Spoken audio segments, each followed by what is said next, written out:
Très bien. Eh bien, bonsoir tout le monde. Je suis ravi que vous soyez aussi nombreux. Et je remercie les organisateurs, Daniel, de cette invitation qui me fait vraiment, qui me donne l'occasion de vous parler de fleurs. Donc, effectivement, on le disait avant de démarrer, là, dans notre situation sanitaire actuelle, ça fait du bien de parler de sujets un peu légers comme les fleurs. Alors, j'aime bien démarrer en citant Baudelaire, et donc je cite souvent le poème qui finit par heureux celui qui plane sur la vie et comprend sans effort le langage des fleurs et des choses muettes.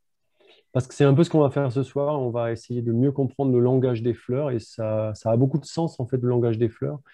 C'est à la fois leur communication avec leurs pollinisateurs, c'est à la fois la façon dont elles décryptent le langage inscrit sur leurs chromosomes et comment elles décident, enfin, comment elles lisent ces instructions et se forment. Donc, c'est de ça dont on va parler. Après, avant-hier, j'ai trouvé une petite citation sur Twitter. Alors ça, je ne l'ai pas vérifié, hein, je ne vous garantis pas que ce soit vrai. Mais cette dame, la Lucie Azema, qui disait qu'un ourdou, donc c'est un langage du Pakistan, quand on veut dire qu'on est heureux, on dit mon cœur s'est transformé en jardin. Donc, je trouvais que c'était aussi à propos. Et donc, j'espère contribuer modestement ce soir à transformer votre cœur en jardin et à vous donner un nouvel éclairage sur toutes ces plantes qui nous entourent. Alors, je vous préviens à l'avance, on va démarrer par des choses sans doute que vous connaissez déjà, mais j'ai besoin de poser certains fondements. Et puis après, on va petit à petit entrer un peu plus dans des notions sans doute plus complexes, mais je vais essayer vraiment de vous y emmener le plus gentiment possible. Et bon, si à des moments vous perdez un peu le fil, vous pouvez aussi le comprendre sur la surface, c'est pas si grave, mais ne lâchez pas complètement parce qu'en fait, il y a différentes parties et il y a des occasions de raccrocher en cours de route, hein. Donc, je vais commencer, comme je l'ai dit, à vous donner quelques évidences, hein, des choses que vous connaissez déjà. Qu'est-ce que c'est une fleur? Parce que même si les fleurs, elles sont toutes très différentes, elles ont des points communs. Et leur point commun, c'est d'assurer la reproduction des plantes. Ça, c'est leur but premier, c'est d'arriver voilà, à produire des graines, des fruits. Et pour cela, elles ont toutes des organes mâles et des organes femelles. Donc les organes mâles, vous les connaissez, ce sont les étamines qui portent le pollen. Donc c'est ce qu'on voit ici. Et puis vous avez aussi les organes femelles, donc ça c'est le pistil, ou qu'on appelle aussi les carpelles, et qui renferment, et là le terme renferme est important, on le verra, qui renferment les ovules. Donc, le pollen se pose sur le sommet du pistil, le tube pollinique va pousser, féconder les ovules, et vous aurez comme ça formation des graines et des fruits. Mais ce n'est pas la seule chose qui compose la fleur. La fleur, elle a aussi à l'extérieur des petits organes qui ressemblent à des feuilles, mais qui ne sont pas exactement des feuilles, qui s'appellent des sépales. Donc là, on les voit à l'extérieur de la fleur. Et puis, quand on regarde, je suis désolé, j'ai du mal à bouger mon, je ne comprends pas pourquoi, j'ai du mal à bouger mon pointeur. Attendez, hein, j'ai fait un tout petit réglage. Euh, Là, quand je bouge ma souris, vous la voyez pas, hein, là, vous la voyez pas là. Oui, on Si, ici. si, Ah, vous la voyez là? oui, Ok. Et là, elle est sur la petite rose à droite, elle est sur le... absolument. Ah, Oui, c'est on parfait. la Alors, voit, oui. désolé, c'est parfait. Alors, donc je disais donc, la fleur, elle est composée de étamines pistils, mais aussi de sépales. Ce sont des petits organes qui ressemblent à des feuilles et qui protègent le bourgeon floral quand il est encore fermé. C'est ce qu'on voit ici sur ce bourgeon de rose. Et puis, évidemment, j'aurais peut-être dû commencer par ça, les pétales. Les pétales, c'est les organes les plus connus. C'est aussi pour ça qu'on aime les fleurs, parce que c'est souvent eux qui ont des formes, des couleurs assez extraordinaires. Ce qui est important de préciser, c'est que non seulement les fleurs, elles ont ces quatre types d'organes, mais elles ont ces organes disposés en couronne. On appelle ça des verticilles. Donc c'est une disposition qui est différente de la disposition de feuilles sur une tige, par exemple, ou même on reparlera de la disposition des écailles sur une pomme de pin, qui est spiralée. Là, on a une disposition en couronne, et ça, c'est un attribut qui est propre aux fleurs. Euh, alors, les fleurs, c'est important. Pourquoi c'est important?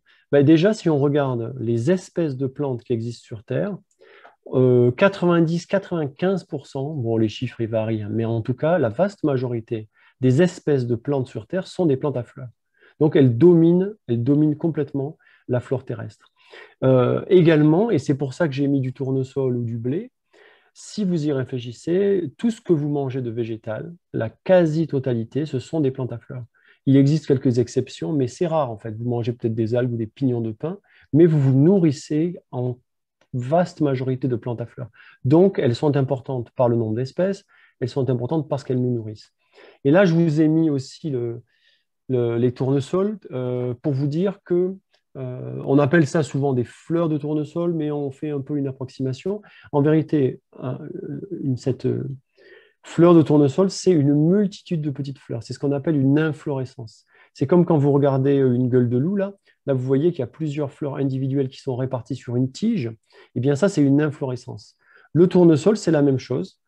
Et chaque petit point que vous voyez ici au sein de ce plateau qui s'appelle un capitule, c'est une fleur individuelle différente. Donc, il y en a plusieurs centaines, il peut y avoir 800 fleurs sur le capitule de tournesol. Et ce qui est marrant, c'est que ce qui lui donne cet aspect d'une grosse fleur, c'est parce que les petites fleurs qui sont à la périphérie, elles ont des grands pétales.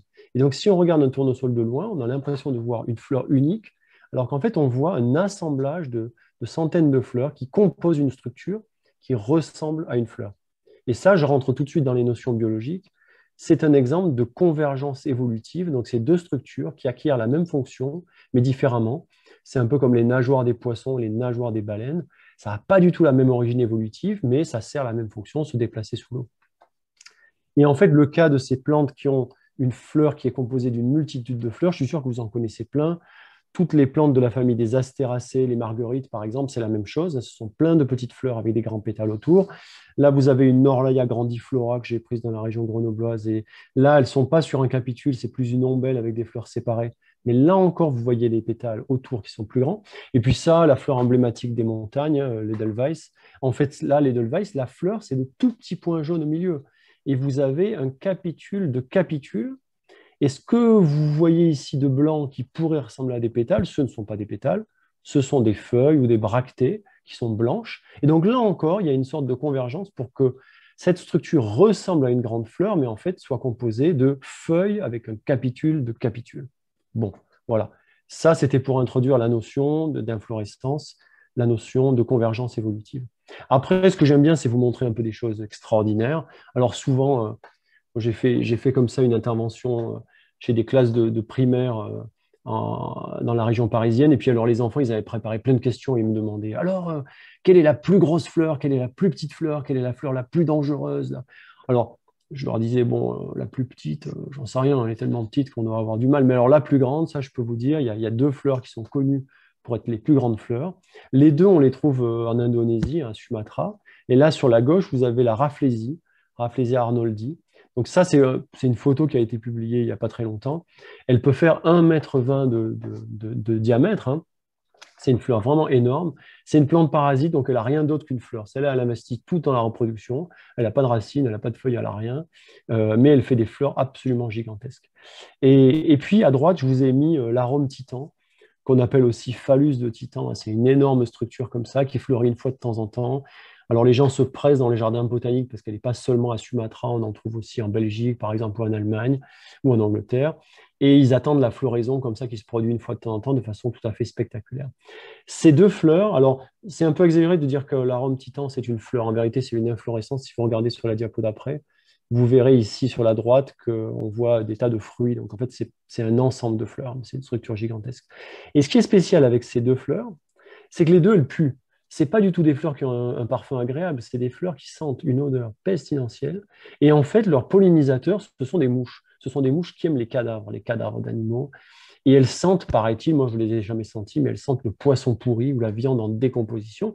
Et là, ce que je voudrais souligner, c'est qu'en fait, le principal pour une fleur, c'est d'attirer son pollinisateur. C'est pas de sentir bon pour plaire aux humains, c'est d'attirer son pollinisateur. Si le pollinisateur, il aime les bonnes odeurs, elle aura des bonnes odeurs. Mais si on veut attirer une mouche qui aime le cadavre pourri, eh bien, on sent mauvais et ça marche tout aussi bien. Et on reviendra largement sur cette interaction entre la plante, la fleur et ses pollinisateurs.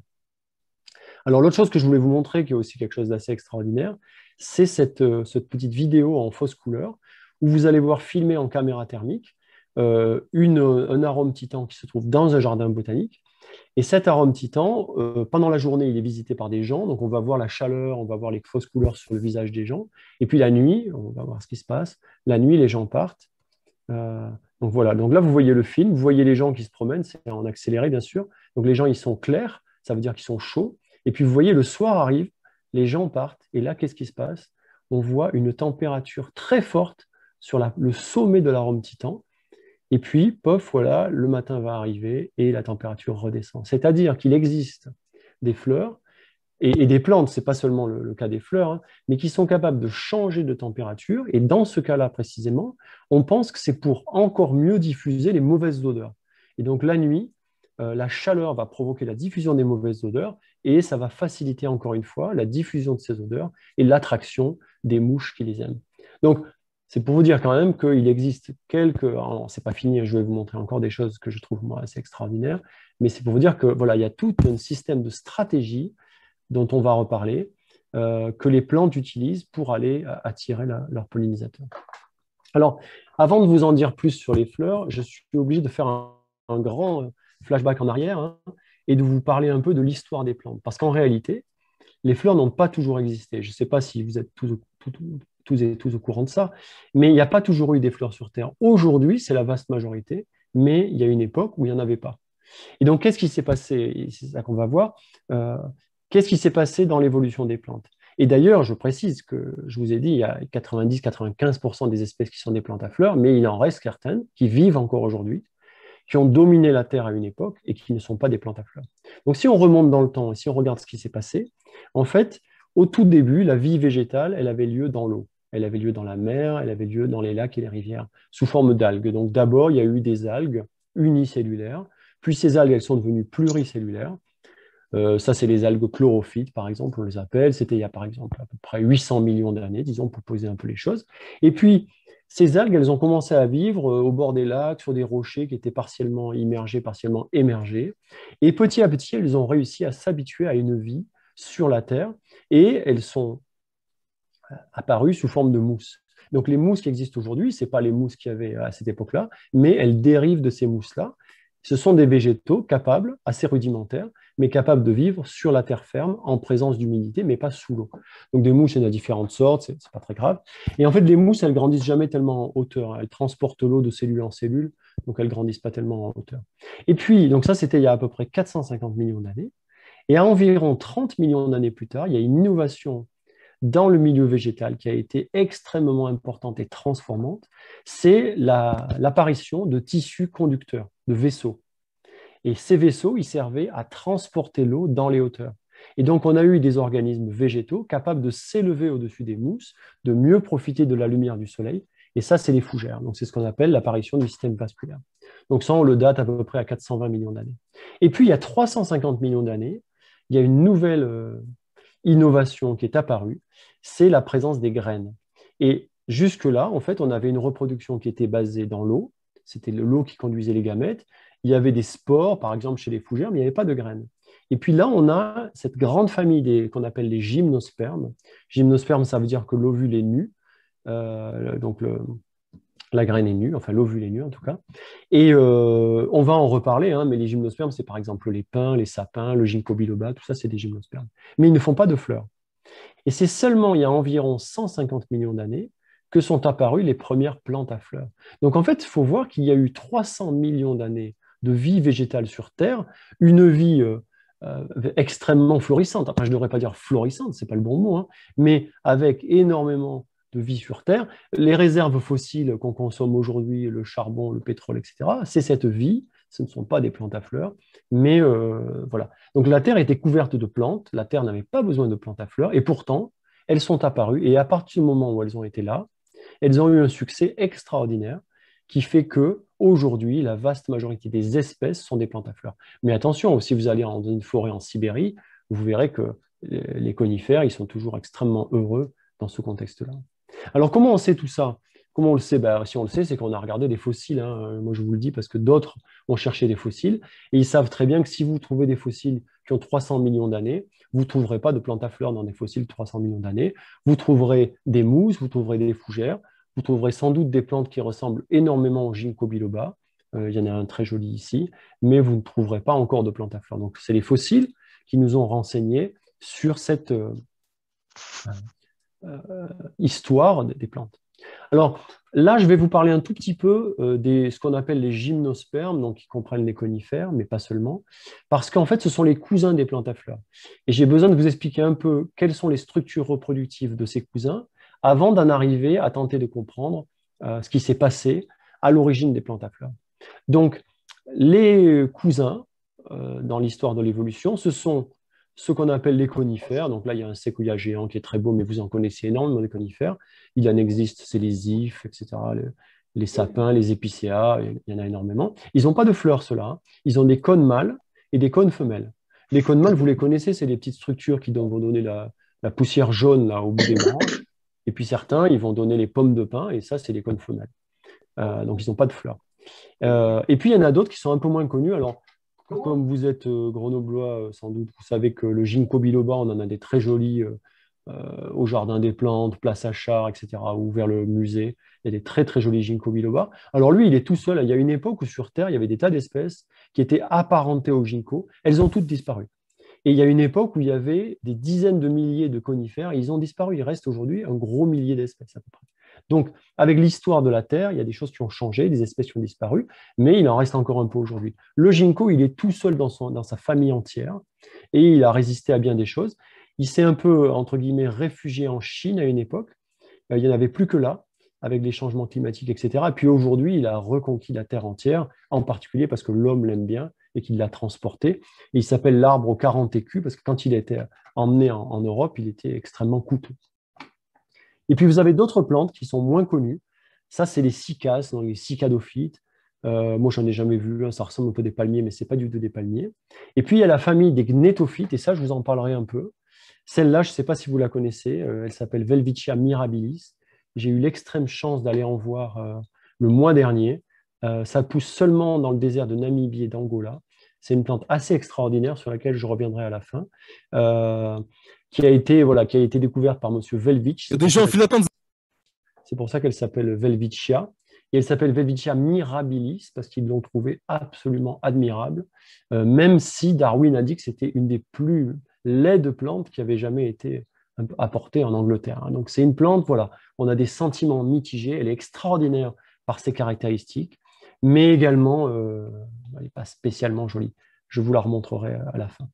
Il n'y a pas qu'elle dans cette famille-là, il y en a quelques autres. Il y a le Gnetum gnemo, mais ce n'est pas des plantes très connues. Donc tout ça, c'est la grande branche des cousins des plantes à fleurs.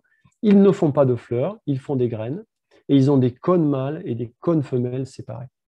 Et en fait, alors, si on regarde un peu, hein, qu'est-ce qui a bien pu se passer? Parce que je vous ai dit, dans l'histoire de l'évolution, à un moment donné, il y a eu les gymnospermes qui sont apparus. Donc il y a eu un ancêtre commun aux gymnospermes, aux conifères et aux plantes à fleurs. Et seulement vers 150 millions d'années, donc après une longue attente, les plantes à fleurs sont apparues. Donc on peut se demander, mais qu'est-ce qui s'est passé entre cet ancêtre commun, qui ressemblait sans doute à un gymnosperme, et puis les plantes à fleurs? Et donc pour essayer de faire ça, la théorie de l'évolution, qu'est-ce qu'elle nous dit? Et Darwin, notre père à tous, en tout cas mon père à moi, qu'est-ce qu'il nous dit? Il nous dit en général que l'évolution, elle procède par petits pas. C'est des petites modifications qui sont sélectionnés par la sélection naturelle, et qu'en général, quand on voit un grand changement comme ça, entre par exemple conifères et plantes à fleurs, eh bien, si on regarde l'ensemble des plantes qui existent sur Terre, mais également les fossiles, eh bien, on peut reconstruire le chemin. On peut trouver comment on a bien pu passer d'un ancêtre qui devait ressembler à certains gymnospermes, alors pas ceux qu'on connaît, mais des gymnospermes qui sont disparus aujourd'hui, on les a en fossiles. Comment on a pu passer de cet ancêtre commun jusqu'à la plante à fleurs? Et là, ce qui est étonnant, et ce qui a beaucoup étonné Darwin, c'est quand on compare les structures, elles sont assez différentes, puisque les gymnospermes, ils ont des organes mâles et femelles qui sont séparés, ils n'ont pas la structure hermaphrodite de la fleur, ça c'est une chose. Ils n'ont pas de pétales, pas de sépales, donc je vous en ai parlé au début, ces deux couronnes d'organes protecteurs et attracteurs, ils ne les ont pas, et d'ailleurs, ils ne sont pas pollinisés par des insectes en règle générale, ils sont pollinisés par le vent. Et puis, ils ont une disposition des organes, ce qu'on appelle la phyllotaxie. Ils ont une disposition des organes qui est spiralée. Donc, ce n'est pas en couronne, c'est en spirale. Donc ça, c'est assez différent. Et oui, et ce que je n'ai pas dit aussi, leur nom, il vient du fait que les ovules sont nus sur les écailles. Donc, ils ont les ovules non enfermés, alors que chez les plantes à fleurs, on a le pistil qui va enfermer l'ovule. Donc ça fait beaucoup de différence. Et en fait, Darwin, il essayait de comprendre ça ne collait pas bien avec sa théorie, parce que ça faisait trop de différences d'un coup. Il a écrit cette lettre qui est devenue célèbre à son ami botaniste Joseph Hooker, en lui disant « L'origine et le rapide succès des plantes à fleurs sont pour moi un abominable mystère. » Et ça, on le reprend souvent, c'est le fameux abominable mystère de Darwin. Et alors, ce qu'il faut voir, c'est que l'abominable mystère, il a pas mal de facettes, hein. C'est à la fois où est-ce qu'elles sont apparues, pourquoi elles sont apparues, quel était le chemin qui a conduit à leur origine, et pourquoi elles ont eu un succès aussi grand. Parce que Darwin, ce qu'il avait constaté dans les fossiles, et pourtant à l'époque, hein, c'était pas vraiment, on n'avait pas les mêmes connaissances, même sur la phylogénie, la classification, on n'avait pas les mêmes connaissances. Mais ce qu'il pouvait constater, c'est que dès le moment où on commence à trouver dans les fossiles des plantes à fleurs, on en trouve partout sur la Terre et on en trouve de toutes les sortes.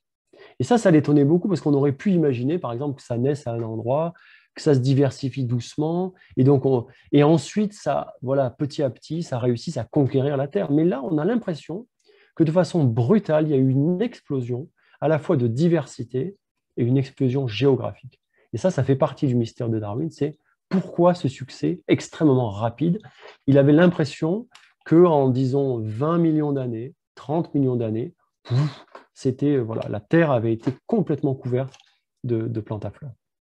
Alors, je ne vous dis pas que je vais vous apporter les réponses, hein, à toutes les facettes du volet de Darwin. On y travaille, je ne suis pas le seul, on est nombreux chercheurs à travailler là-dessus. Mais je vais tenter de vous montrer comment les connaissances acquises dans les dernières années, elles ont permis de progresser dans ces domaines-là.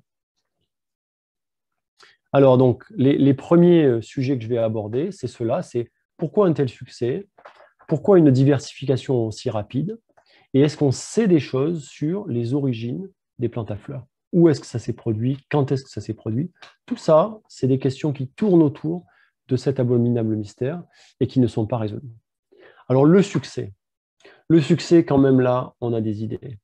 Je vous disais tout à l'heure, les mousses, les fougères, elles ont une reproduction dans l'eau. Donc, elles ont besoin de l'eau. Les gamètes nagent dans l'eau. Les conifères, ils produisent des millions, je dis des millions pour ne pas exagérer, mais des grains de pollen, à ne plus savoir qu'en faire, et c'est le vent qui les transporte. Et donc, le vent, voilà, quand ça tombe sur un ovule, super, ça féconde, mais il y a des tas de grains de pollen qui vont se perdre. Les plantes à fleurs, elles ont comme innovation le fait d'utiliser des intermédiaires qui vont assurer la pollinisation. Donc, elles vont avoir une interaction avec des pollinisateurs. Les pollinisateurs, c'est souvent des insectes. Bien sûr, vous connaissez tous l'abeille. Ça fait partie des pollinisateurs, mais pas seulement. Et alors, ce qui est incroyable, c'est que les plantes à fleurs, elles ont réussi à séduire leurs pollinisateurs pour leur permettre d'assurer cette mission de reproduction. Et alors, vous me direz, la séduction dans la reproduction, c'est bon, on connaît tous ça, hein. Bien sûr, souvent les mammifères, et nous en particulier, on utilise la séduction pour se reproduire. Mais là, la grande particularité, c'est que ce n'est pas le partenaire que vous séduisez, c'est l'entremetteur. C'est celui qui va transporter le pollen et qui n'a rien à voir avec votre espèce à vous. Et alors, comment est-ce que les plantes ont réussi à faire ça? Comment est-ce que l'évolution a pu sélectionner ces mécanismes qui permettent à la plante de séduire des pollinisateurs? Eh bien, ça repose essentiellement sur deux facettes. D'une part, il faut récompenser son pollinisateur. Ça, c'est important, parce que le récompenser, c'est s'assurer qu'il va revenir. La récompense, c'est en général des petites sécrétions sucrées qui sortent par des glandes qu'on trouve souvent dans les fleurs, qui s'appellent les nectaires. Et donc, vous avez cette sécrétion de jus sucré qui s'appelle le nectar. Et les insectes, ils reviennent la plupart du temps pour le nectar. Après, certains utilisent le pollen, certains utilisent des huiles, il y a différentes raisons. Mais bon, en gros, c'est quand même pour le nectar. Et puis, le deuxième aspect important, c'est qu'il faut que votre pollinisateur vous reconnaisse facilement. Il faut que s'il y a une prairie avec un champ, tout de suite, il puisse se diriger vers la plante qu'il aime bien et qu'il la reconnaisse. Et pour ça, il y a des tas de ruses. Les plantes utilisent leurs pétales avec des formes, des couleurs. Parfois même, vous voyez, c'est dessiné là, sur cette fleur-là, vous avez des petites taches qui ressemblent à des insectes. Donc, l'insecte pourra venir sur cette plante-là parce qu'il a l'impression qu'il y a déjà un insecte qui est posé dessus, peut-être sa femelle, je vous montrerai tout à l'heure un film à ce propos. Et donc, il y a des tas de façons. Alors, les plantes, elles utilisent aussi les parfums. Je vous ai dit l'exemple de la raflésie et de l'arôme titan, des parfums qui puent, ou les parfums qui sentent bon. Elles utilisent parfois même la signature thermique, c'est-à-dire ce n'est pas comme le cas de l'arôme titan qui chauffe, c'est le cas de dessins en des températures différentes qui peuvent être sur la surface des pétales. Vous pouvez avoir des pétales où le dessin ne se fait pas avec des couleurs différentes, mais il se fait avec des températures différentes, et les insectes, avec leurs pattes, sont capables de reconnaître ces différences de température. Donc en gros, la plante, elle a énormément innové, et ça a été sélectionné par l'évolution, pour tenter d'être reconnue par ses pollinisateurs, mais également de lui apporter une récompense. Alors ensuite, là, je vais vous montrer un film. Alors attention, hein, vous allez dire que je parle beaucoup de sexe, mais c'est de la reproduction quand même, les plantes. Donc voilà, je vais vous montrer un film de pseudo-copulation, qui est un exemple extrême où la plante se met à ressembler à son pollinisateur. Donc là, vous avez l'exemple d'une abeille à longues antennes qui tente de copuler avec une orchidée. Et en fait, l'orchidée, elle a un pétale spécial qui s'appelle le labelle. Et dans ce cas-là, le labelle ressemble énormément à la femelle de l'abeille. Il ressemble dans la couleur, il ressemble dans la texture. Et si vous regardez en bas, là, il y a même une petite excroissance verte. Et ça ressemble énormément à l'appendice génital de la femelle. Donc ce pauvre mâle, il essaye désespérément de copuler avec l'orchidée. Et si vous regardez bien la position, vous allez voir, il va retirer sa tête parce qu'il se désespère au bout d'un moment. Et là, ce que vous pouvez voir, c'est qu'il a des petites antennes qui se retrouvent couvertes de pollen à la fin, parce que la position précise qu'il adopte, où il est juste en face de l'appendice génital, eh bien cette position précise, elle le conduit à positionner sa tête exactement là où sont les loges à pollen. Et donc, qu'est-ce qui va se passer? Le mâle, là, évidemment, vous imaginez bien qu'il est un petit peu déçu, hein, et donc il va repartir. Il est chargé de pollen, il va voir de nouveau ce qu'il croit être une femelle, il va recommencer. Et ça, c'est une pollinisation. Vous imaginez que là, la perte en termes de grains de pollen par rapport à un conifère, c'est presque rien. Parce qu'en fait, il va vraiment transporter toujours sur les mêmes espèces. Lui, il est tellement attiré par ce type-là d'orchidée, parce qu'elle ressemble à sa femelle, qu'il ne va pas en visiter tellement d'autres. Il va être surtout sur celle-là. Et ces fleurs-là aussi, parce qu'elles ont une sorte d'insecte accroché, elles effraient les autres pollinisateurs, et donc il va se construire comme ça un couple, vraiment un couple très ténu, entre un insecte et une fleur. Et ça a joué un rôle, je vais vous le montrer, ça a joué un rôle important dans le succès évolutif, mais également dans la diversification. Puisqu'en fait, si on fait un couple comme ça, eh bien, on va avoir petit à petit une dérive, c'est-à-dire que le couple insecte-fleur va potentiellement pouvoir se modifier petit à petit. Et au bout d'un moment, c'est comme s'il était isolé, c'est comme s'il était sur une île ou au sommet d'une montagne. Il va ne plus avoir de contact avec ses congénères parce que son seul contact pour la reproduction sera avec cet insecte-là. Donc ça, c'est un cas un peu extrême. Je pourrais préciser aussi qu'il y a même des cas où les fleurs vont synthétiser des molécules chimiques volatiles qui ressemblent aux phéromones utilisés par les insectes entre eux pour s'attirer. Et donc, il y a vraiment une sophistication complètement incroyable. Mais n'allez pas conclure qu'il y a une forme d'intelligence de la plante qui veut mimer l'insecte. Tout ça, c'est darwinien. Hein. C'est que si ça marche mieux pour la reproduction, alors ça a été conservé dans l'évolution. Chaque petit changement qui conduit ce label à ressembler un peu plus à la femelle, il est conservé. Mais il n'y a évidemment rien de conscient et rien de volontaire. Et si au lieu d'avoir des abeilles comme ça, on se met à avoir des petites mouches, le label de l'orchidée ne va pas, à la génération suivante, se transformer en mouche. Je vous dis ça parce qu'on m'a déjà posé la question, ça ne marche pas. Ce sont des millions d'années d'évolution qui ont permis cette convergence entre la forme du label et la forme de la femelle. Alors, je parle beaucoup d'insectes là, mais ça, c'est juste pour vous montrer que les pollinisateurs, ce ne sont pas seulement des insectes. Il y a aussi des oiseaux, il y a les fameuses cailles de Darwin, il y a les colibris, bien sûr, qui pollinisent. Et puis là, vous avez un exemple de mammifère, une chauve-souris très mignonne, elle est complètement couverte de grains de pollen, et elle va très efficacement aller transporter le pollen d'une fleur à l'autre. Mais bon, à partir de maintenant, dans la suite, je vais surtout parler d'insectes, parce que quand même, on considère qu'il y a 100 000 espèces d'insectes pollinisateurs, alors qu'il y a une poignée d'oiseaux et une poignée de mammifères, donc c'est quand même la règle générale, c'est quand même les insectes. Alors, je vous ai parlé un peu de Darwin et des orchidées.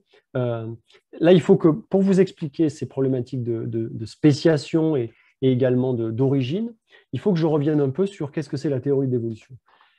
La théorie de l'évolution, c'est qu'en fait, les êtres vivants, ils ne sont pas tous identiques entre eux, il y a des petites différences, et ensuite, la sélection naturelle, elle va favoriser ceux qui sont le mieux adaptés à leur milieu. le mieux adapté pour la survie, le mieux adapté pour la défense, le mieux adapté pour la reproduction. C'est ce qui se passe. On sait qu'à l'origine, les orchidées, elles n'étaient pas aussi sophistiquées qu'elles ne le sont aujourd'hui. Elles avaient 6 pétales comme ceux que vous voyez là, qui sont à peu près identiques. Et puis petit à petit, il y a eu des divergences, et que c'est ces divergences qui ont conduit à cette explosion de diversité, parce que la famille des orchidées, c'est une famille immense, c'est plusieurs dizaines de milliers de fleurs différentes. Si on regarde la même chose chez les pétunias, ce que vous voyez là, c'est toutes des fleurs de pétunia. Quand vous les regardez, j'imagine que vous les reconnaissez, on voit bien qu'elles ont des différences, elles ont des différences de couleur, mais quand même, on se rend bien compte que ce sont toutes des pétunias. Mais elles ont des différences telles que leurs pollinisateurs ne sont pas forcément les mêmes. Donc là, par exemple, la blanche que vous avez ici, elle est, si on la voit sur le côté, elle a une fusion comme ça des pétales qui fait qu'il y a un long tube et que le nectar se trouve au fond du tube. Donc l'insecte qui va polliniser cette fleur-là, il a besoin d'une longue trompe et il se trouve que c'est ce papillon de nuit.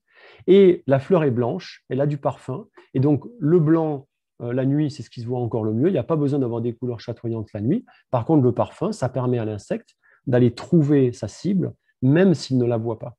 Donc on voit que là aussi, il y a ce couple, hein, fleur blanche avec le tube des pétales qui est très long et qui est adapté au papillon de nuit. En revanche, cette plante-là, ce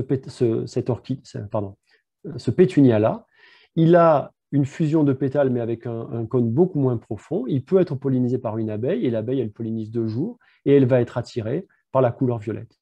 Et puis celle-là, c'est un peu intermédiaire, c'est un colibri avec un bec assez long, mais elle est aussi pollinisée 2 jours, et elle est rouge. Donc en fait, ce que je veux vous montrer là, c'est que dans une même famille, on a comme ça des sortes de couples, hein. On a un couple papillon de nuit, pétunia blanc, abeille, pétunia violette, etc. Et qu'en fait, ils vont petit à petit diverger et que ça peut donner naissance à des espèces nouvelles. Parce qu'en fait, si ces pétunias ils se ressemblent tous, c'est qu'à une certaine époque, c'était une seule et même espèce. Et quand vous regardez comme ça la classification des pétunias, la théorie darwinienne, elle vous dit que s'ils se ressemblent, ces pétunias, ce n'est pas par hasard, c'est parce qu'ils ont une origine commune. Si on revient en arrière, et en l'occurrence là, il faut remonter 3 millions d'années en arrière, il y avait une seule espèce de pétunia.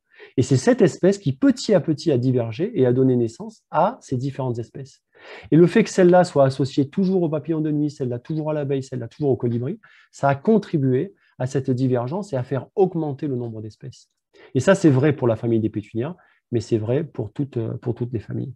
Alors, une des premières réponses à notre question, c'est que cette association entre des insectes et des plantes à fleurs, et le fait que petit à petit, il va y avoir des divergences du côté des plantes à fleurs qui vont créer des espèces, mais aussi des divergences du côté des insectes, hein, ça a contribué à augmenter la diversité des espèces de plantes. C'est ce qu'on appelle la spéciation.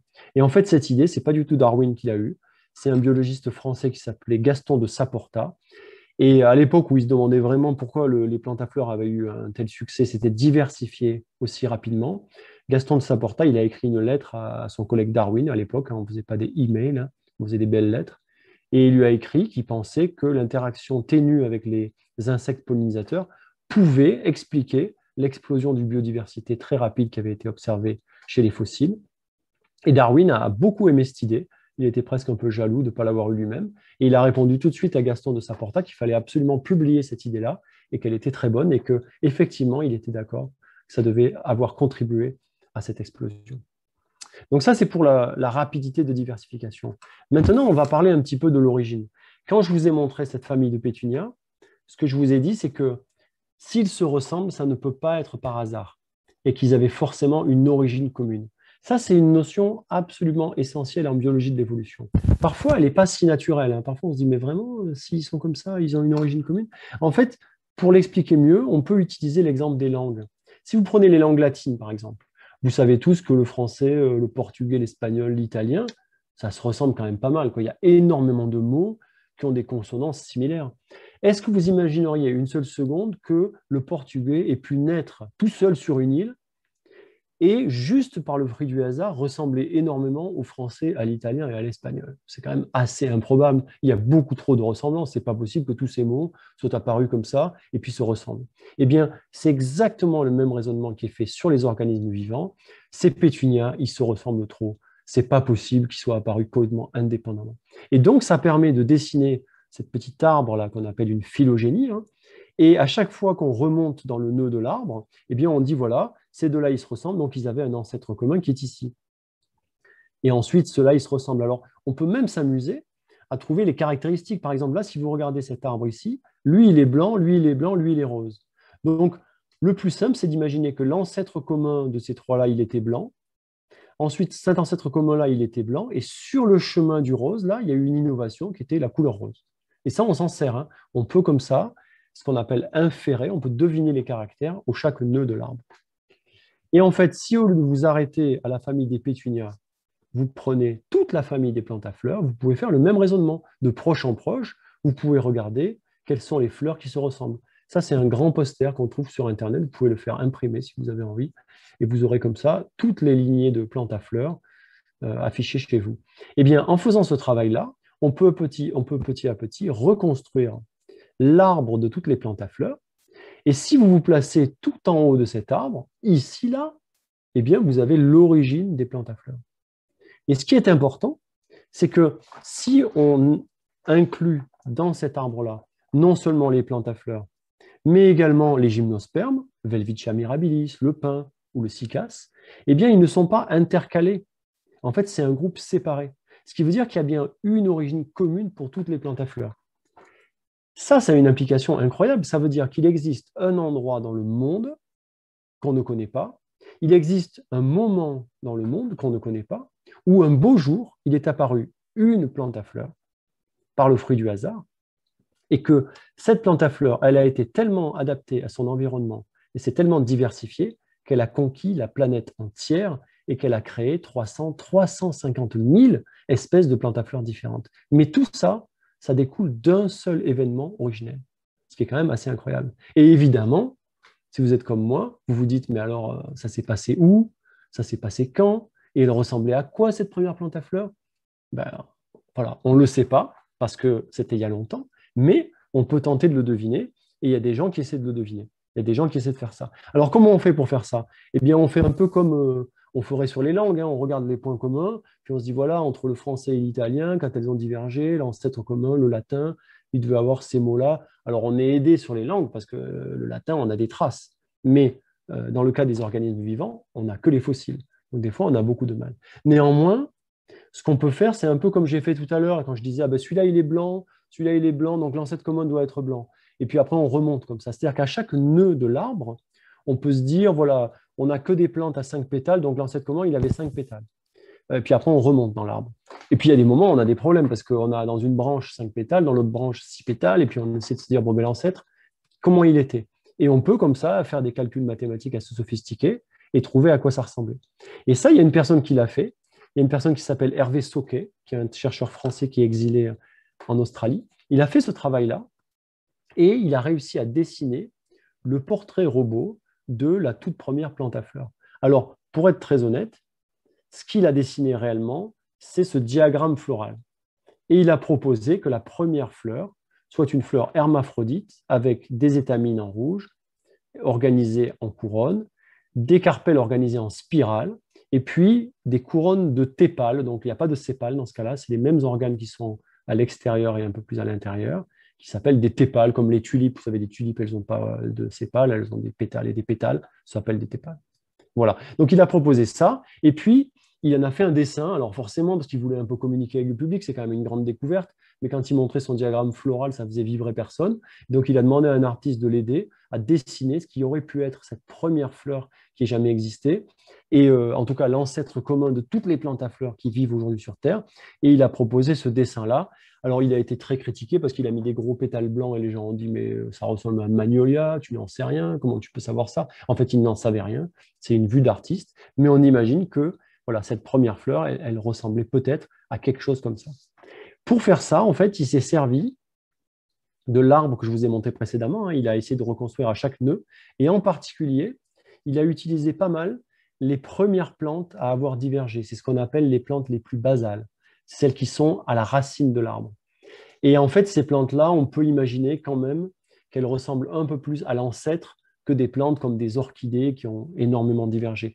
C'est un peu comme, je vais utiliser une image un peu caricaturale, mais si on s'intéresse à l'évolution des hommes et qu'on se dit, tiens, à quoi ressemblait l'ancêtre commun des chasseurs-cueilleurs et de l'homme connecté, par exemple, nous là, hein, à quoi il ressemblait. Alors, on a toujours des chasseurs-cueilleurs aujourd'hui, on peut regarder, et puis on connaît l'homme connecté.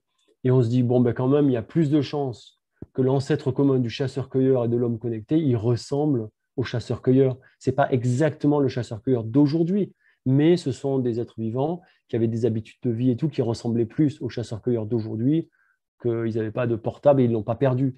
Eh bien, c'est un peu le même raisonnement qu'on fait. On se dit l'ancêtre commun de toutes les plantes à fleurs, sans doute, il devait ressembler un peu plus aux premières fleurs à avoir divergé. Et donc là, vous avez un petit tableau de ces fleurs qu'on appelle basales, hein, qui sont les premières. Là, vous avez en haut à gauche, je ne sais pas si vous la connaissez, celle-là, elle n'est pas très connue, hein. Elle n'est pas très jolie non plus, hein. Mais ça, c'est la première plante à avoir divergé de toutes les autres plantes à fleurs. Elle s'appelle Amborella trichopoda et elle a divergé, voilà, c'est la toute première, c'est la seule qui reste, qui est dans cette branche. Et donc, si vous prenez Amborella, c'est la sœur de toutes les autres plantes à fleurs. Si vous faites un arbre entre Amborella et n'importe laquelle des plantes à fleurs, l'ancêtre commun, c'est l'ancêtre commun de toutes les plantes à fleurs. Voilà, elle est vraiment à la base. Après, vous en avez d'autres. Vous avez du nénuphar, du magnolia. Qu'est-ce qu'il y a d'autre? Il y a du lys aussi. Et puis, je ne sais plus. L'anis étoilé, c'est dans cette famille. Je ne crois pas que je vous l'ai montré ici. En gros, ça, ce sont les plantes basales. Et elles ont été beaucoup utilisées par le travail de Hervé Sauquet pour tenter de deviner à quoi ressemblait cette première fleur. Et c'est quand même pas tout à fait par hasard s'il a fait des pétales qui ressemblent un peu aux pétales du magnolia, parce que les magnolidés se trouvent précisément dans cette famille des plantes à fleurs relativement basales. Alors ensuite, on peut se demander l'âge, l'origine, à quel moment les plantes à fleurs sont apparues. Et ça, je vous disais au départ, hein, ce sont les fossiles qui nous renseignent énormément. Et jusqu'à présent, les plus vieux fossiles, ils étaient à peu près 124, 130 millions d'années, Archefructus, 130 millions d'années.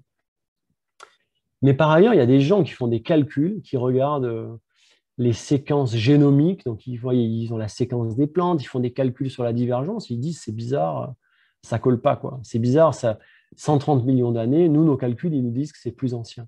Et puis, souvenez-vous, il y a aussi l'abominable mystère de Darwin qui s'est dit, mais comment ça a pu se diversifier aussi rapidement? Comment en 30 millions d'années, il y a eu cette explosion de diversification? Et donc, il y a un peu l'idée qui trotte dans la tête des chercheurs que peut-être, quand on pense que c'est 130, on se trompe. Et peut-être que les fossiles qu'on a jusqu'à présent, ils ne sont pas suffisants. Et peut-être que l'origine des plantes à fleurs, elle est plus ancienne que ce qu'on le croit jusqu'à présent. Parce que si elle date de beaucoup plus... Enfin, si elle a débuté avant, si au lieu d'être à 150 millions d'années, c'est à 200 millions d'années, alors il n'y a plus trop de mystère sur l'explosion, hein. Ça veut dire que les plantes à fleurs ont pris leur temps pour se diversifier. Et récemment, il y a 2 ans, il y a une équipe de chercheurs chinois et espagnols qui ont trouvé un nouveau fossile. C'est celui que je vous montre ici. Alors, je ne sais pas si vous êtes comme moi, mais quand je vois ces fossiles, je ne comprends rien du tout à ce qu'il faut y voir. Mais heureusement, ils nous ont fait un petit schéma pour nous dessiner la plante dont ils estimaient que c'était celle qu'ils avaient trouvée dans leur fossile. Un peu en dessin. Et en fait, cette plante-là, elle s'appelle Archefructus. Non, pas Archefructus. Elle s'appelle Nanjinganthus dendrostyla. Elle a été trouvée dans la région de Nanjing. Anthus, c'est parce qu'anthos, c'est les fleurs, donc c'est la fleur de Nanjing. Et dendrostyla, c'est parce que son pistil, son style, il a une forme d'arbre. Donc dendro, c'est l'arbre, vous voyez. Et en fait, quand ils ont regardé cette plante-là, vraiment, ils lui ont vu les caractéristiques d'une plante à fleurs, puisque sur la même structure, vous avez des organes qui ont l'air d'être disposés en couronne, vous avez à la fois le pistil et des organes qui ressemblent à des étamines, et vous avez des gros organes qui semblent être des pétales. Et en plus, les ovules ont l'air d'être à l'intérieur du pistil, donc tout ça, ça qualifie.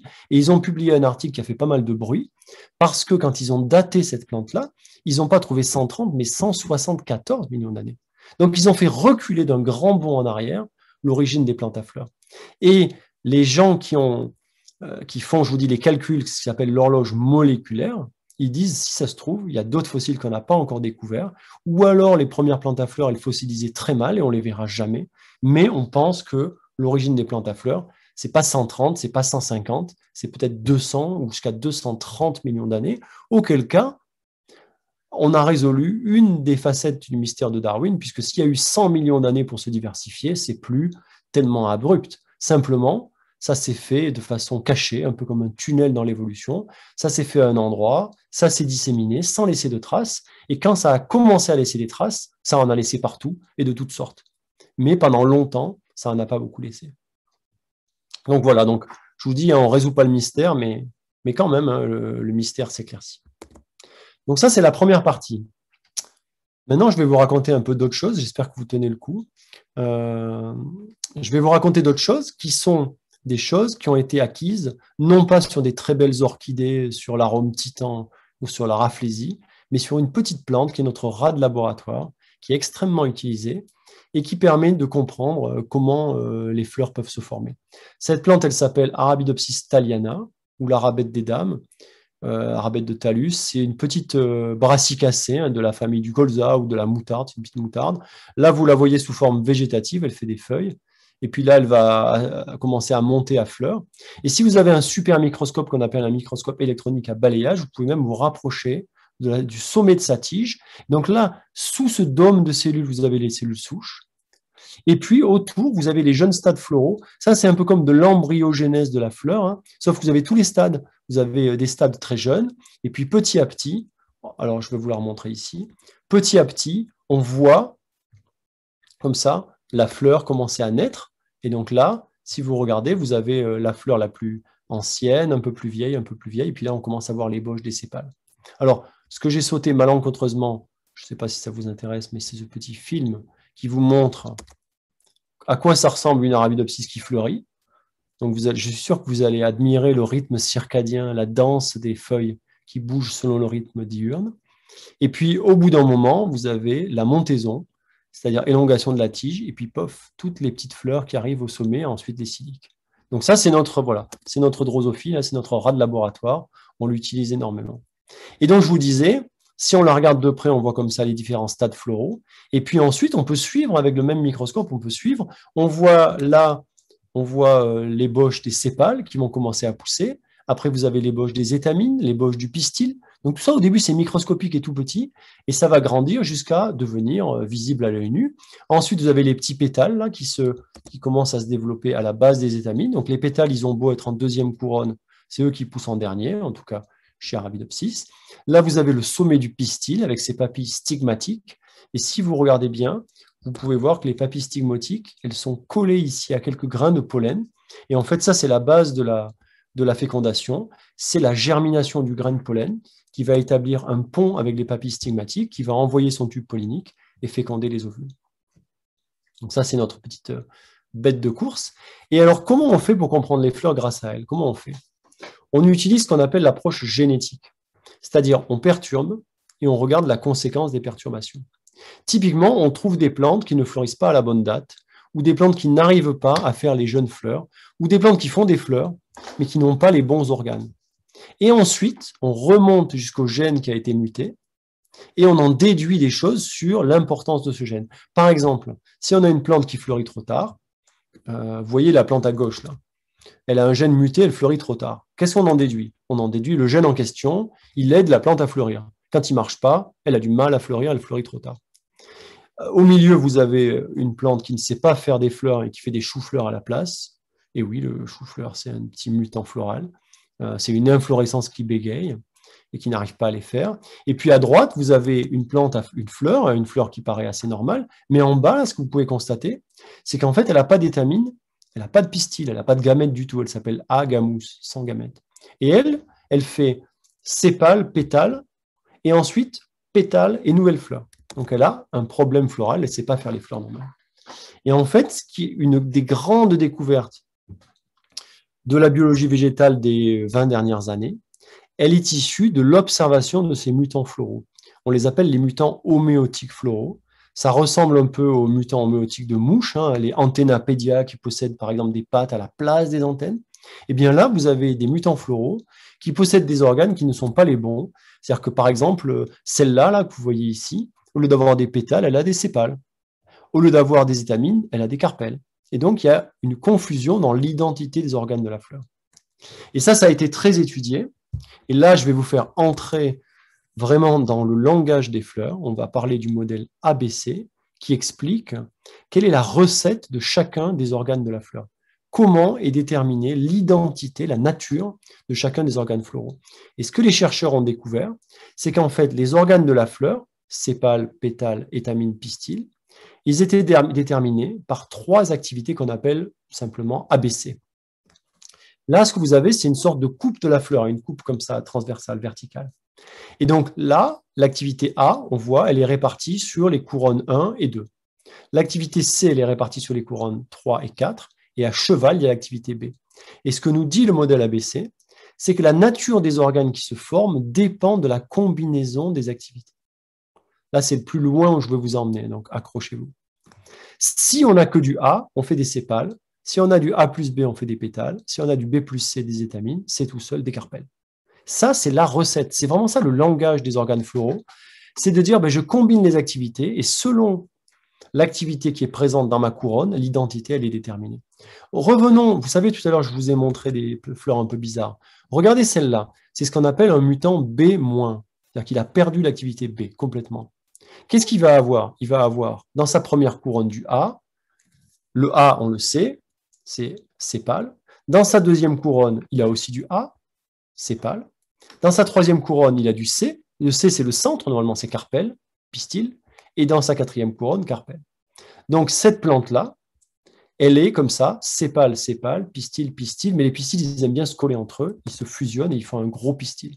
Et donc là, on a 2 mutants différents. C'est des mutants qu'on appelle B-, mais qui sont à l'origine de ce modèle, c'est-à-dire qui nous expliquent le fait que de perdre l'activité B, ça va altérer l'identité de la deuxième couronne, on perd les pétales, et de la troisième couronne, on perd les étamines, mais on ne touche pas au reste. Donc ça, c'est un modèle qui est très éprouvé. Et il y a même des gens qui se sont amusés à enlever les 3 activités à la fois. Ils ont fait des mutants A-, B-, C-, et ils ont validé quelque chose que Goethe, donc Goethe, il était à la fois poète, philosophe et aussi naturaliste, eh bien Goethe, il avait proposé que tous les organes floraux soient en fait des sortes de feuilles modifiées. Et là, ce qu'on voit, c'est que si on enlève les activités A, B, C, on transforme les fleurs en petites, comme ça, couronnes de feuilles. Mais attention, hein, elles sont disposées en couronne, donc elles sont dans une fleur. Elles ne sont pas en spirale, hein, mais par contre, elles ont perdu leur identité. Donc le nombre est correct, la position est correcte, mais l'identité est fausse. On n'a que des feuilles. Ça, Goethe, il l'avait proposé. Alors, Goethe, il n'avait pas les mutants d'Arabidopsis, il avait des roses prolifères. Je ne sais pas si vous avez déjà vu ça dans vos jardins. Parfois, du centre de la rose, il sort une tige comme ça, portant des nouvelles feuilles. Il avait regardé tout ça, il avait dit, mais quand même, si le centre d'une rose, c'est pas si loin d'une tige, une tige, ça produit des feuilles, la rose, ça produit des pétales. Donc, peut-être que feuilles et pétales, ou feuilles et étamines, c'est pas si loin. Et peut-être vous avez regardé dans vos jardins, si vous avez des vieux rosiers, vous verrez que souvent, quand on ouvre, là, la transition entre les pétales et les étamines, elle n'est pas du tout brutale. On a souvent des organes chimériques où d'un côté, c'est étamines, de l'autre côté, c'est pétales. Ça, vous regarderez. Hein. Quand vous achetez des roses en magasin, ça ne marche pas. Mais si vous avez des rosiers dans les jardins, même dans le jardin de Grenoble, on le voit très bien. Et ça, c'est parce qu'en fait, le territoire de l'activité A ou le territoire de l'activité C, ils ne sont pas précisément déterminés. Donc, il y a ces variations. Voilà. Alors, je vois que l'heure tourne, donc je vais faire un petit saut en avant pour vous éviter de vous assommer trop. Et je vais passer sur quelques connaissances. Ne vous inquiétez pas, si vous voyez les diapos qui défilent un peu vite, je vais sauter quelque chose. Donc on retient que l'identité des organes de la fleur, c'est les ABC. On peut retirer les ABC et on n'a plus que des feuilles. Et on peut même jouer à rajouter des ABC dans les feuilles. Donc pour ça, on fait des plantes transgéniques, on modifie le territoire où les ABC sont actifs. Les gens ont fait ça, alors là il y a un E, mais ne vous en inquiétez pas, il y a un 4e type d'activité qui a été découverte plus tard. Eh bien si on met ces activités ABCE dans les feuilles, on peut transformer des feuilles en pétales.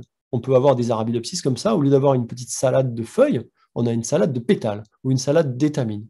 Donc ça veut dire qu'on a quand même bien compris, hein, parce qu'on peut manipuler, on peut changer les choses à souhait. Alors ça, je vous le saute, tant pis. Et alors maintenant, ce que je vais faire avec vous dans, disons, le dernier quart d'heure, c'est vous parler un petit peu de comment on peut exploiter cette connaissance fondamentale qui a été acquise chez une plante modèle et qui petit à petit est vérifiée chez d'autres pour comprendre la diversité et pour comprendre l'évolution. Parce que comprendre Arabidopsis, ça amuse des gens comme moi, mais voilà, c'est tout, quoi. C'est une petite mauvaise herbe qui n'intéresse personne.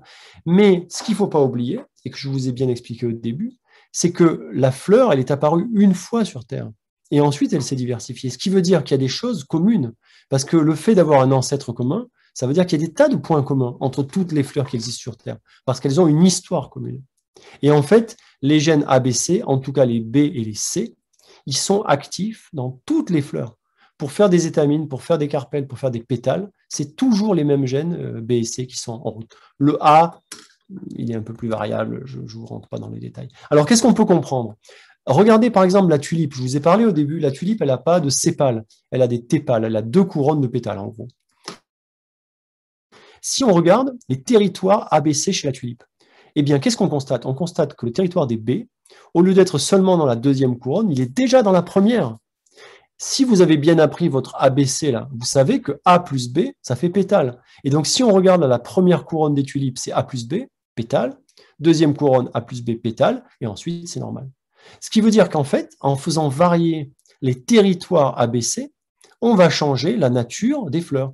Et donc, la diversification qui s'est produite dans la nature, elle s'est en partie produite en faisant varier les territoires ABC. Par exemple, le nénuphar, lui, il a beaucoup d'intermédiaires, étamines, pétales, etc. C'est parce que là, vous voyez, la frontière, c'est pas une frontière bien nette, on arrête A, on démarre C, c'est un peu louche, c'est un peu flou, c'est comme ce que je vous racontais sur les roses anciennes, et donc on a des organes chimériques qui vont avoir à moitié une identité B plus A, à moitié pétale, et à moitié B plus C, c'est-à-dire étamine. Si maintenant on regarde les roses, je suis sûr que ça vous intéresse, les roses. Les roses, elles sont très belles aujourd'hui, mais à l'origine, c'était un églantier. Et une fleur d'églantier, ça a 5 pétales. Hein. Donc, ce n'est pas aussi séduisant que les roses qu'on a aujourd'hui. Eh bien, ça a été étudié. Pourquoi les roses modernes, et en particulier ce qu'on appelle les doubles roses, qui sont bourrées de pétales, pourquoi elles ont tous ces pétales? Ça a été étudié par l'équipe de Mohamed Bendaman à l'École normale supérieure de Lyon. Et ce qu'il a pu montrer, c'est qu'au cours de la domestication des plantes, ce que l'homme avait fait sans le savoir, c'était sélectionner des plantes où le territoire C était de plus en plus petit, au détriment du territoire A. Là encore, si vous avez bien suivi ce que je vous ai raconté, B plus A, ça fait des pétales. Dans l'églantier, il y a un tout petit territoire B plus A. Ça fait 5 pétales et c'est fini.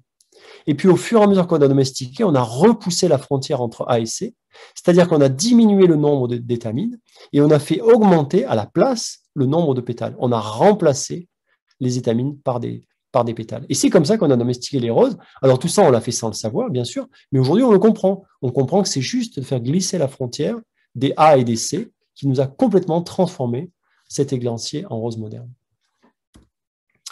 Si maintenant vous voulez comprendre ces extraordinaires orchidées, là aussi, c'est compris depuis très peu de temps. En fait, on s'est rendu compte que, alors que normalement, il y avait le gène B qui faisait les pétales, B plus A fait pétale, chez les orchidées, il y a B1, B2, B3. En fait, les gènes se sont dupliqués, ils se sont copiés, et ils ont commencé à varier un petit peu. Et selon que le pétale, ça va être un pétale avec l'activité B1, l'activité B2 ou l'activité B3, eh bien, la forme du pétale va être différente. Et le fameux labelle, là, alors ça a été découvert récemment, le fameux labelle, qui est si différent et qui peut aller jusqu'à ressembler à une abeille, eh bien, c'est un territoire dans lequel il y a B2 et E2. Et les pétales normaux, ils ont B1 et E1. Et en manipulant ça, par exemple, vous voyez ici, là, vous voyez cette orchidée-là, elle a son labelle qui est tout petit, qui a des taches jaunes, eh bien, il est très facile de le transformer en une orchidée où on perd le labelle, on a un pétale normal. En fait, il suffit de lui enlever B2, E2, de le remplacer par B1, E1. Et vous savez, chez les orchidées, il y a eu des créations variétales extrêmement actives. À Singapour, par exemple, il y a un jardin botanique, et à chaque fois qu'il y avait un président qui arrivait, on lui crée une orchidée. Et parmi les créations, il y a eu comme ça des orchidées où, au lieu d'avoir un label, on avait 3 labels. C'est le cas de celle-là, par exemple, entre Lemon et Mayfair. En fait, il y a 2 pétales qui se transforment en labels. Ça a été étudié, et en fait, on s'est rendu compte que ce que l'homme avait fait, E2, dans ces 2 pétales-là, et ces pétales se transforment en labels. Donc, ça veut dire, la connaissance acquise sur ma petite plante, là, un peu anecdotique, en fait, elle est extrêmement utile parce que le modèle ABC, il sert pour comprendre des tas de choses dans la nature. Alors là, j'en arrive à la fin et je vais avoir du mal parce que j'ai sauté beaucoup de choses. Et donc, je vais vous parler très rapidement de choses qu'on a découvertes dans mon laboratoire et qui ont été un peu au départ, disons, avant, je ne parlais pas trop radio et tout ça, mais en fait, quand on a fait cette découverte-là, après, on s'est mis à plus communiquer dessus. Et si aujourd'hui, je vous parle, par exemple, c'est une conséquence indirecte du fait qu'on a fait ces découvertes. En fait, on a étudié la plante que je vous ai présentée au début, qui s'appelle Welwitschia mirabilis. Et c'est une plante, alors, ce n'est pas une plante à fleurs, c'est une plante qui possède des cônes mâles et des cônes femelles sur des fleurs séparées. C'est une plante dioïque. Mais elle est assez spéciale parce qu'en fait, elle a des cônes mâles avec un ovule stérile au milieu des cônes à pollen. Donc c'est un peu bizarre. Hein, c'est une tentative de bisexualité, quoi. Mais avortée, elle ne marche pas. Mais quand même, ça veut dire que c'est pas si loin. Et en fait, nous, on s'est intéressé à cette plante et on a regardé, est-ce que les ABC existent chez Welwitschia mirabilis? Et puis, ce que je ne vous ai pas dit là, parce que j'ai sauté les diapos, en plus des ABC, il y a aussi un architecte floral qui décide où est-ce qu'on fait la fleur, comment on fait le plan d'organisation de la fleur, où est-ce qu'on met le A, où est-ce qu'on met le B.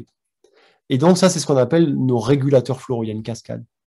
Eh bien, on s'est rendu compte que les gènes ABC, l'architecte floral, ils n'étaient pas là que dans les plantes à fleurs, ils étaient là avant. On les trouve chez Welwitschia, on les trouve même chez la mousse, on les trouve même chez les algues. Chez certaines algues, on les retrouve.